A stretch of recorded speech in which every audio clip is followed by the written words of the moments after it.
Donald Trump is the king of trash talk. When he gives nicknames to politicians, they're usually cutting because they stick. Sleepy Joe Biden, Biden slurring his words on television. Crooked Hillary, Hillary had investigations against her and was a part of the Washington establishment for a long time. Little Marco, he's small. All of these nicknames that are just, it's like WrestleMania. People follow politics oftentimes like they do follow sports. And why Trump is so successful at being rude and mean is because it feeds into that very dynamic. So Joe Biden has decided to get in on that. Has decided to give Trump his own nickname. And in a preview of what's going to be an extremely painful general election, he's given Trump the lamest nickname I could possibly think of. Presumptive Democratic nominee Joe Biden has finally unveiled his moniker for 2020 rival President Trump, saying he calls his general election opponent President Tweety.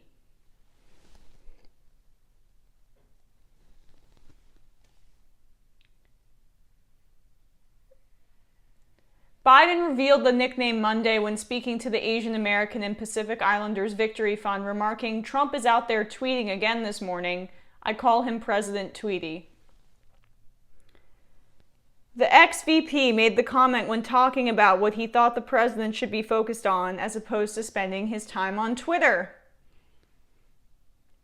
Speaking of Trump's vocal desire to reopen the country, Biden asked, "How are we supposed to do that if you're sitting on the money small businesses need? Stop tweeting about it. Get the money out to Main Street." Okay.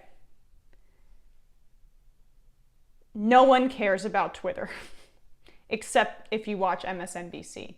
In fact, I think a lot of people like that Trump tweets like a regular person. Part of why he has this persona as a populist when he's a corrupt maniac is because he has typos. He tweets like a regular Joe. He trash talks. It seems like it's a direct method of contacting his base and the American people. It's almost authentic, and that's why people like it.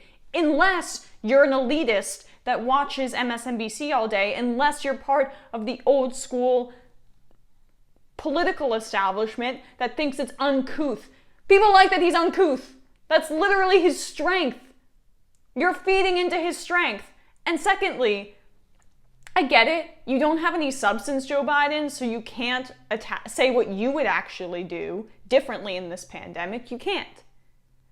Yes, he said the other day that he would cancel rent. That's great. I don't believe him. That's great. Why are you not on television talking about what you do differently? Instead, he's trying to beat Trump at the trash talk game. That's not going to work, buddy. He's the king of trash talk. That's all he's got. And he's the number one guy at that. What you have to do to combat him is be substantive with policy. Show how he's failing policy-wise, how he didn't prepare the country for this pandemic, how healthcare would be guaranteed, how costs would go down, how payments would go into your bank account so you could weather this storm. No, none of that. President Tweety, oh, he's tweeting too much. If you're gonna trash talk him, at least try, dude. I am flummoxed. I cannot believe that this is the reality that we're living in, that Joe Biden is the nominee. And I guarantee you, this was like Pokemon Go to the polls. His advisors cooked this up. He'd been sitting on this for a while. President Tweety. And it's this lame.